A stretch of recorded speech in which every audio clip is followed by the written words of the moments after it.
1970, 80களெல்லாம் பார்த்திங்கன்னா, ஒரு பேங்க் அப்படின்னு இருந்துச்சுன்னா, நம்ம பணத்தை கொண்டு போய் அங்கே சேமிக்கிற ஒரு ஸ்தாபனமாக தான் இயங்கிட்டு இருந்துச்சு. நானே பார்த்திங்கன்னா ஸ்கூல் படிக்கும்போது ஆந்திரா பேங்க் அதில் வந்து ஒரு பிக்கி பேங்க் கொடுப்பாங்க. சின்ன குழந்தைங்களுக்கு வந்து நீங்கள் சேர்க்குறீங்க அப்படின்னு சொன்னோன்னா, ஒரு சின்னதாக ஒரு டெடி பேர் மாதிரி ஒரு பிக்கி ஒரு ஷேப்பில் இவ்வளோ உயரம் இருக்கும் கொடுப்பாங்க. அதில் காசு போட்டு வைப்பேன். அதை எங்கள் அப்பாட்ட கொடுத்து விடுவேன். அவரும் எடுத்துகிட்டு போய் அங்கே எண்ணி கொடுத்துட்டு இந்த பாஸ்புக்கில் இவ்வளோ இருந்ததுன்னு எழுதி வாங்கிட்டு வருவார். அதாவது அப்போ வந்து அதுதான் அதோடய ஃபங்க்ஷன். பேங்க்கோட ஃபங்க்ஷன்னு பார்த்திங்கன்னா ஒரு 80% வந்து சேமிப்பு ஸ்தாபனமாக தான் இருந்துச்சு. கடன் கேட்டு பேங்க்கில் போய் நிற்கிறவங்கங்கிறது ரொம்ப கம்மியாக தான் இருந்தது, லோன் வாங்குறவங்க அப்படிலாம். இன்றைக்கி பார்த்திங்கன்னா சேமிப்பு அப்படிங்கிறது ரொம்ப கம்மி. பேங்க் நமக்கு கடனை கொடுத்து நம்மளை சிக்க வைக்கிறது தான் ரொம்ப ஜாஸ்தி. இப்போ பாருங்களேன், கிரெடிட் கார்டு கொடுக்குறாங்க, டெபிட் கார்டு கொடுக்குறாங்க, லோன்ஸ் கொடுக்குறாங்க, இஎம்ஐஸ் கொடுக்குறாங்க, எல்லாமே கொடுக்குறாங்க. எடுத்துக்கோன்னு கொடுக்குறாங்க. அப்புறம் துரத்துறான் காசுக்கு. ஒரு மியூச்சுவல் ஃபண்டு போட்டிருந்தேன். ஆக்சிஸ் பேங்க் மியூச்சுவல் ஃபண்டில் ஒரு ஃபண்டு போட்டிருக்கேன். 3 வருஷம் கட்டியாச்சு. 4வது வருஷம் கட்டணும். மெசேஜ் மேலே மெசேஜாக வருது, ஃபோன் மேலே ஃபோனாக வருது. கடனை வந்து கடன் பெற்றார் நெஞ்சம் போலன்னு அப்போ சொன்னது வந்து இப்போ தான் வந்து நிறைய மக்களுக்கு அது தோணும். ஏன்னா பேங்க்காரனோட தொல்லை தான் இப்போ ஜாஸ்தியாக இருக்குது. அக்கம் பக்கத்தில் சொந்தக்காரன் வாங்கின கடனை கூட அவ்வளோ மோசமாக கேட்க மாட்டுறாங்க. இப்போ இவங்க தான் இவ்வளோ ரொம்ப மோசமாக பண்ணுறாங்க. மியூச்சுவல் ஃபண்டுங்கிறது இன்வெஸ்ட்மெண்ட்டு. அது நான் என் பணத்தை 3 வருஷம் போட்டாச்சு. 4வது வருஷம் போடணும். அவன் வெப்சைட்டில் கொடுத்துருக்கான், அவங்களுக்கு வந்து இந்த இதில் மேலே கடன் கொடுக்கப்படும்.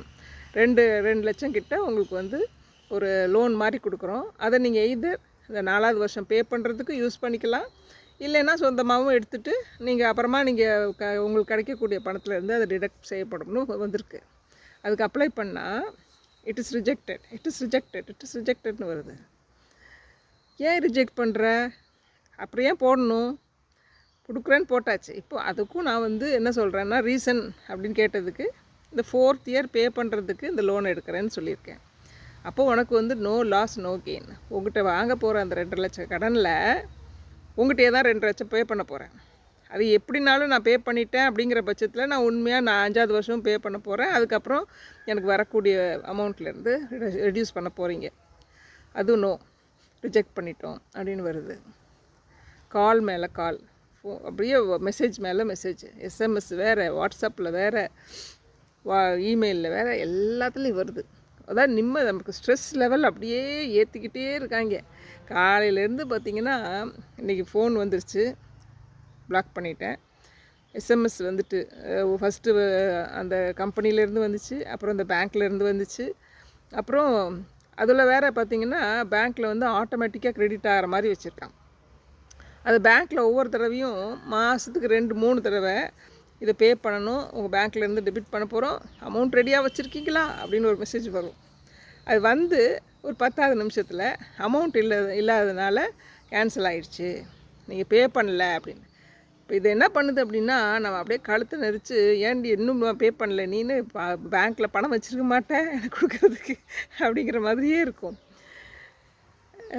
அதனால் என்ன நடக்குதுன்னே நமக்கு ஒன்றுமே புரிய மாட்டேங்குது. அப்புறம் எதுக்கு ஃபஸ்ட் ப்ளேஸில் நம்ம வந்து இன்வெஸ்ட் பண்ண சொல்கிறாங்க? நீங்கள் இப்போ இன்வெஸ்ட்மெண்ட் பண்ணுறதுக்கு முன்னாடி பார்த்தீங்கன்னா பேங்க் மேனேஜர்லாம் வீட்டுக்கே வந்துட்டு ஸ்வீட் டப்பாலாம் கொடுத்தான். இப்போ தான் யோசிக்கிறேன், இவ்வளோ உள்கொத்து வச்சு தான் பண்ணிட்டு போயிருக்கீங்கடா அப்படின்னு சொல்லிட்டு. எப்படியும் நான் பே பண்ண போகிறேன், எனக்கு பே பண்ணணுன்னு இன்டென்ஷன் இருக்குன்றதையும் தெளிவுபடுத்திட்டேன். நான் பே பண்ண மாட்டேன்னு சொல்லலை, பே பண்ணுறேன். பட் எனக்கு 3 மந்த்ஸ் டைம் வேணும்னு கேட்டாச்சு. ஃபோனில் பேசுகிறவன் ஓகே மேம் சொல்லிட்டு வச்சிடுறான். அப்புறம் பார்த்தா அடுத்த நாளே திருப்பி இன்னொருத்தன் கால் பண்ணுறான், நீங்கள் பே பண்ணணும் மேம், நான் என்ன லாஸ்ட் டேட் முடிஞ்சு 3 மாதம் ஆகிப்போச்சு, இன்னும் நீங்கள் பே பண்ணலையே அப்படின்னு. ஏன்னா நேற்று தானடா நான் சொன்னேன், அவனும் ஓகே மேம் சொன்னானேம்மான்னா, அப்படியா சொன்னீங்களா, let me check ma'am please wait online அப்படின்னு சொல்லிட்டு திருப்பி செக் பண்ணுவான். Okay ma'am it's not updated but I will அப்டேட்னு வச்சிடலாம். அடுத்து ஒரு 1/4 மணி நேரத்தில் திருப்பி ஃபோன் வரும், இதே தான் சொல்லுவாங்க. இப்படியே தான் ஓடிக்கிட்டு இருக்குது. நானும் என்னடான்னு எங்கே போய் சொல்கிறதுனே நமக்கு ஒன்றுமே புரிய மாட்டேங்குது. கஸ்டமர் கேர் கால் பண்ணால் ப்ளீஸ் ஹோல்ட் ஆன்லைன் அப்படின்னு சொல்லிட்டு மிஷின் வந்து நம்ம கூட பேசிகிட்டு இருக்கு. அப்போது நம்மளை வந்து எப்படி பாருங்கள், ஒரு ஒரு அடிமைத்தனத்தில் கொண்டு போய் நம்மளை வந்து இந்த ஃபைனான்ஷியல் சுச்சுவேஷன்ஸ்லலாம் சிக்க வச்சு இவ்வளவுக்கும் அனாவசியமாக நம்ம வாங்குறது இல்லை. இப்போ நிறைய பேர் பார்த்திங்கன்னா எப்போ பார்த்தாலும் ஷாப்பிங் பண்ணுறது என்ன, அது போடுறது என்ன, கிரெடிட் கார்டை ஸ்வைப் மேலே ஸ்வைப் பண்ணிக்கிட்டே இருக்காங்க. அவங்களுக்கு தெரியுமா என்னன்னு தெரியல. அவங்க வந்து நேராக போய் ஒரு பொருளை வாங்குறதையும் அவங்க கிரெடிட் கார்டில் ஸ்வைப் பண்ணி அதுக்கு இன்ட்ரெஸ்ட்டை பே பண்ணிவிட்டு அதை வேஸ்ட் பண்ணுறதுலையும் எவ்வளோ மணி வேஸ்ட் ஆகுதுங்கிறத நிறைய பேருக்கு புரியறதே கிடையாது. அதாவது இப்போ வந்து பார்த்திங்கன்னா கேஷே வீட்டில் இருக்கிறது இல்லைங்க. உங்கள் வீட்டில் எப்படின்னு தெரில. இப்போ எனக்கு வந்து தேடணும் கேஷ் எங்கடா இருக்குதுன்னு. ஏன்னா எல்லாமே கேஷ்லெஸ் பேமெண்ட் ஆகிப்போச்சு. எல்லாமே கூகுள் பேயில் பண்ணிகிட்ருக்கோம். எங்கே போயிட்டுருக்கோம் பாருங்கள். ஒரு நாளைக்கு திடீர்னு இது எல்லாமே இந்த சிஸ்டம் எல்லாம் கொலாப்ஸ் ஆகிடுச்சுன்னா கையில் காசு கிடையாது, சல்லி காசு கிடையாது. பிச்சைக்காரனோட கேவலமாக இருப்போம். ஏன்னா பிச்சைக்காரங்களே இப்போ நிறைய கேஷ் வச்சுருக்காங்க. கேஷ் ஃப்ளோங்கிறது எல்லாமே அவங்கக்கிட்ட தாங்க இருக்குது. நல்லா யோசிச்சு பாருங்கள். இப்போ திருவண்ணாமலையிலலாம் பார்த்திங்கன்னா அவன் ஆட்டோ வச்சுருக்கான், டாக்ஸி வச்சுருக்காங்க, இடம் வாங்கி போட்டிருக்காங்க, ஃப்ளாட் வாங்கி போட்டிருக்கான், ரியல் எஸ்டேட் பண்ணிகிட்ருக்காங்க. எப்படி யோசிச்சு பாருங்கள். ஏன்னா அவங்கெல்லாம் வந்து இந்த லீகல் இந்த பேங்க்கு இந்த சிஸ்டம்குள்ளெல்லாம் சிக்காமல் இருக்கிறதுனால. புரியுதுங்களா? நம்ம வந்து உள்ளே வந்து பேங்க்கில் வந்து நம்ம சின்சியராக இருக்கணும், நம்ம சேர்த்து வைக்கணும் அப்படின்னு நம்ம காசை கொண்டு ஃபஸ்ட்டு உள்ளே போடுவோம். அப்புறம் நீ இவ்வளோ அமௌண்ட் வச்சுருக்கடா, உனக்கு நீங்கள் வந்து லோனுக்கு அப்ளை பண்ணுங்கள், உங்களுக்கு உடனே கிடைக்கும், இவ்வளோ வச்சுருக்கீங்கன்ட்டுருவான். உடனே நம்மளும் ஆசைப்பட்டு சரி ஒரு வீடை வாங்குவோமேன்ட்டு அந்த அதுக்கு ஒரு லோனை போட்டு இருக்கிற பணம் அந்த சேவிங்ஸையும் அவன் கையிலேயே கொடுத்துட்டு லோனை போடுவோம். லோனை போடுறதுல எவ்வளோ ஸ்கேம் இருக்குதுன்னு நிறைய வீடியோஸ் போட்டிருக்காங்க பாருங்கள். ஏன்னா அந்த லோன் அமௌண்ட்டே பார்த்திங்கன்னா இத்தனை வருஷத்துக்குன்னு பே பண்ணுறோம்ல, அதை கால்குலேட் பண்ணி பார்த்தா இதில் 3 இடம் வாங்கியிருக்கலாம் நம்ம. அந்தளவுக்கு மோசமாக பண்ணிகிட்ருக்காங்க. அதனால் நம்ம அந்த ஃபைனான்ஷியல் இது நிறைய பேருக்கு என் மண்டையிலலாம் ஏறவே ஏறாது. யாராவது சொல்லி இவ்வளோ இன்ட்ரெஸ்ட் அவ்வளோ இன்ட்ரெஸ்ட் சொன்னால் சுத்தமாக எனக்குலாம் 0. அது வந்து எவ்வளோ புரிஞ்சுக்கலான்னு ட்ரை பண்ணாலும் மண்டையில் ஏற மாட்டேங்குது. நிறைய பேர் என்ன மாதிரி இருப்பீங்க.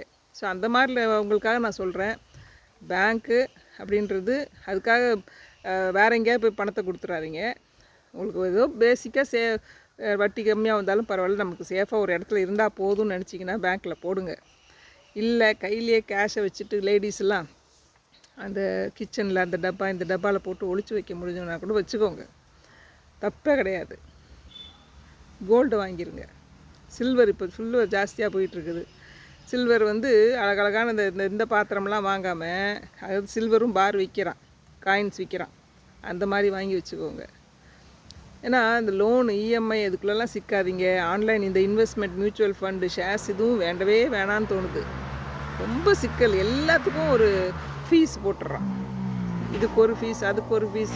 நம்ம ஒருத்தன்ட்ட அட்வைஸ் கேட்குற மாதிரி என்ன அதில் போடலாமான்னு கேட்டால் கூட பின்னாடி இந்த இவ்வளோ ஃபீஸுன்னு வருது. அதனால் இதிலலாம் சிக்காதீங்க. கையில் கேஷ் வச்சுக்கோங்க. எப்போவும் கையில் எப்போவும் இருக்கட்டும். அது ஒரு சேவிங். இது அதாவது முன்னாடிலாம் பேங்க்கில் போடுறது தான் சேவிங்ஸு. இப்போல்லாம் கையில் கேஷ் வச்சுக்கிறது எவ்வளோ வச்சுருக்கோமோ அதுதான் சேவிங்ஸாக இருக்குது. போட்டோன்னா போயிடுது மொத்தத்தில். அதனால் உஷார் மக்களே.